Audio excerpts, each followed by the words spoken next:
This video is about a painting I recently completed around October, November of 2025. But originally it started a handful of years ago when I first started traveling after making a visit to the Arroyo Grande area in the beautiful central coast of California. Along the way, I've developed my own style, made a point of not taking lessons, even though I went to art school when I was 17 and I've been at it as a creative of one sort or another ever since. But not to let anybody else tell me how to paint. So I've uncovered by hook and crook and basically just a lot of hours, some interesting ways of painting. I decided back in 2017, kids all grown up and off to college and doing their own lives and doing other things, that it was time for me to go on an adventure and travel again. So I committed to selling everything, and we've been gadding about, well, not quite gadding, there's a little bit more purpose and intent to it than that, but painting, taking photographs, enjoying nature, and getting out and spending time doing things that I really want to do. So we travel a lot. Say we, that's my dogs and I. And being self-taught, the art style I've developed is quite unique, and I'd be delighted to share that with you. Jump on board, come and see what we've got cooking here. We get chicken in the pot.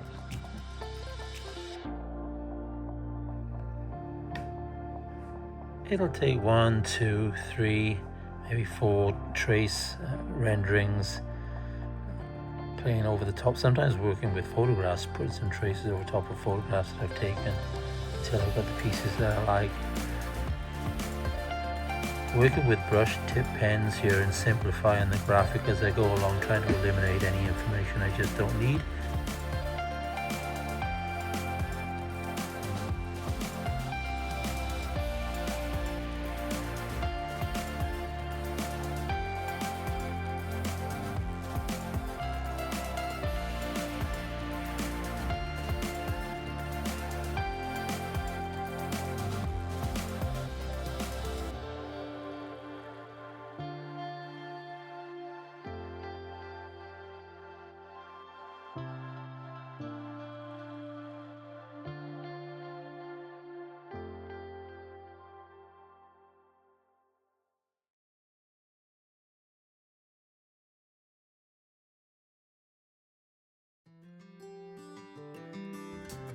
Alright, we're through the tracing drawing stage. Here's the Arroyo Grande trace, that's fun.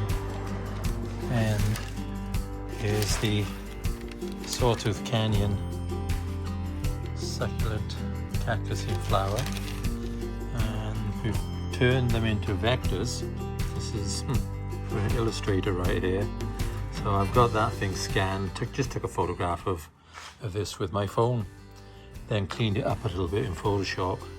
You just get the contrast increased, and then bring it through a little application I use called Vector Magic, which is just fabulous. Turns everything into one color vectors. That's my settings, and then I have a vector file, and we're going to color that in a moment. So yeah, this is a brilliant fun stage.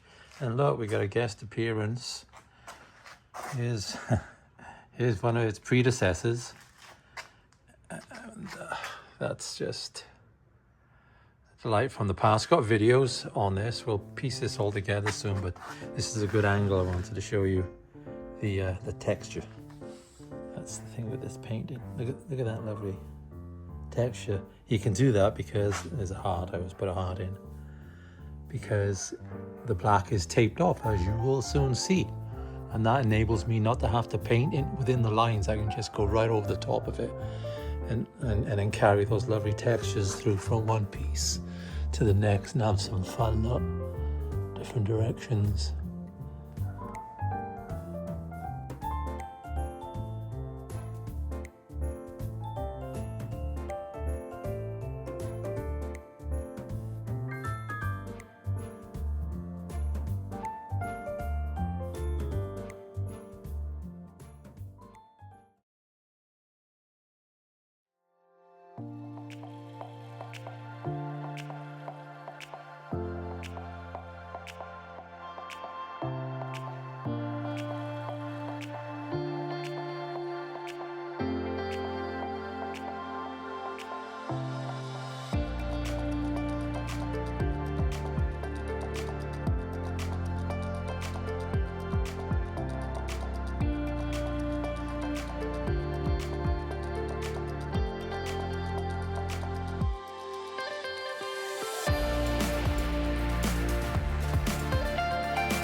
These boards are made out of wood, 3-ply, 5mm plywood, and wood frames. I made these up a couple of years, last year, and you'll see why they need to be made out of wood momentarily. So then I prime them, paint them all with black oil-based paint, and then, as you can see, lay down the masking tape. Why would you do that, you ask? You'll see. There's two of them because, as I mentioned earlier, we're doing two of these at the same time for the sake of efficiencies. And what you're looking at here is the board all gridded out.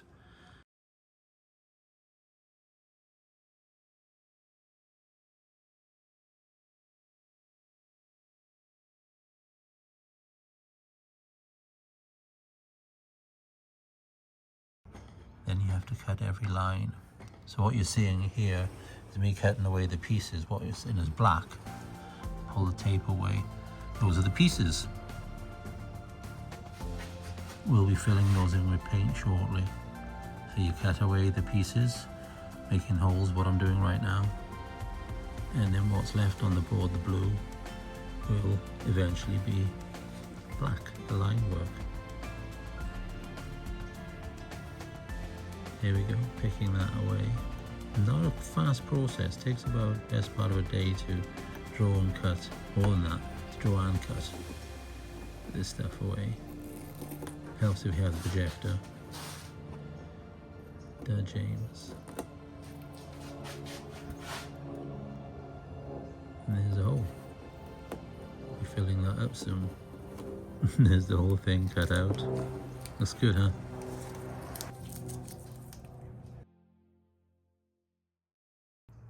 Now to the delicious paint mixing stage. So we mentioned earlier we had those reference paintings around for color mixing purposes. We make these very big piles of color, and then it's time to slap it on. Here we go. Look, doesn't, I said earlier, you don't have to worry about going over the lines. You don't have to worry about that at all.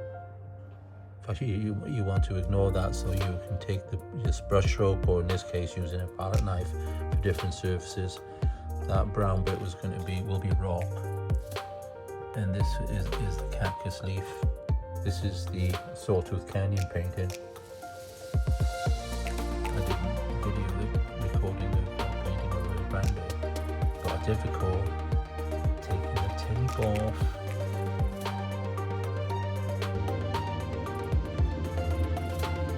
So careful because the paint is wet and thick. It's going to stay that way for a while. So you scuffle, mess and stuff, really hard to touch up. But it's just delicious fun to carefully, gingerly peel away the blue tape to reveal these delicious little pieces. A couple of hearts emerging here. All that sloppy paint edge to these gorgeous, crisp, thick little edges. And very distinct texture from the wood grain, black painted board below. So that's why it has to be, oh right, yeah. That's why it has to be made out of board.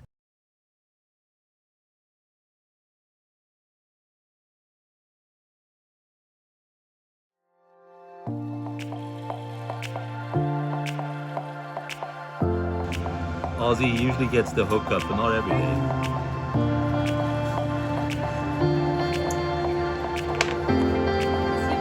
Yeah.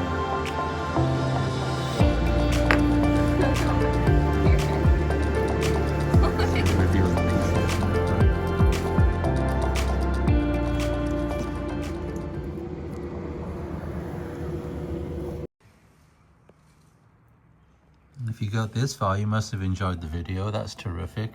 Drop a like and subscribe. That gets me introduced to all your mates and other artists.